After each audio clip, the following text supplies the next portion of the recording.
over 58 days of inundation, Albion Estate continues to work aggressively as efforts are being made to drain the excessive water within the cultivation, navigation, and irrigation canals, which have resulted in severe damages to the sugarcane crop. To update on the efforts and measures implemented, let's hear from the cultivation manager, Mr. Andrew McLeod. We are here this morning at Anchorville Drainage Pump Station, where we have three of our pumps which are operable. One belonging to the NDIA and two belonging to the SK. Right? A total of 720 tons of water being drained daily, drained per minute, in combination with the three pumps. Over the past four weeks,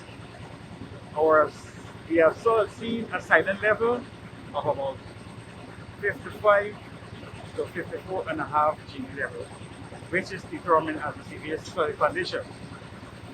By reintroducing the MWI pump and a combination of the NDIA and the Aquaville pumps, we have managed to drain around 2 feet or 24 inches of water. As we have seen earlier in the fields, where the canes were being greatly damaged by the floodwaters.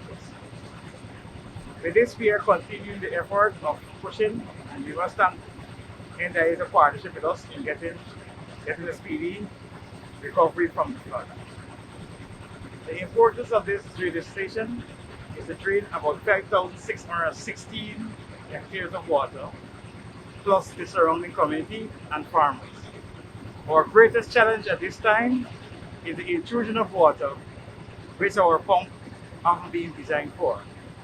You see, over the past 4 weeks, water been coming in from the Letterkenny, Broomfield, Corporate City, Corporate Forest, in fact, and from the overtopping of the dams from the Torani and the canals at the end of our cultivation.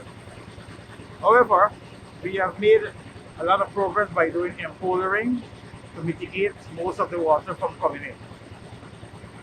But at present, our threatened area is between the Harmony area as well as the Bloomfield area, which is overtopping into our cultivation at John's.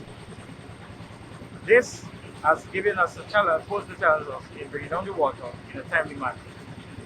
We are hoping that with this greater pumping, we will be able to start our crop like mid-August, close to September. Very severe and negative impact on our cane crop from the rising water level because of the time and the duration in which the water was on the land. It has caused severe damage in our plant crop, almost 90% damage.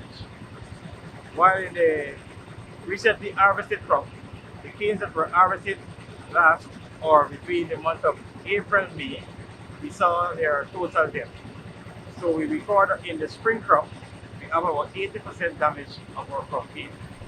While in the autumn crop, we see around 27 to 30% damage. We have done a bottom-up budget from our estimated damage so as to how we could resuscitate back our cultivation by doing supplying, or which we call the rattle development program, where we have budgeted area sequence time to do a sequence times of operation so that we could get a readily supply of seed material from other estates by outsourcing seed material, because most of our seed material have developed aerial root from the heavy influx of the water.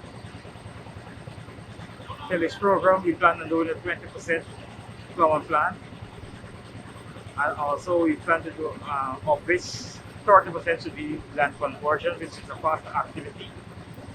We plan to do the supplying, as I mentioned earlier, around 30% supplying, so that we could save the autumn crop yield and maintain the tons gain per hectare. Meanwhile, our private cane farmers of Region 6 have also been affected with damages to over 40% of their cultivation. Mr. McLeod explains further. Based on inspection, we have also seen a little around 30 to 40% because noting that we having a small amount of cane farmer in our location, The significance was not so great, but the farmer who was being affected most, Mr. Roy Antman, which we saw around 30% damage, 30 to 40% damage, because he was in a low-lying area. Both the second autumn crop and the spring crop canes will be damaged for him, because he also harvested canes late May, mid-May, which were completely submerged by flood water, and you see a lot of deaths on the field shows.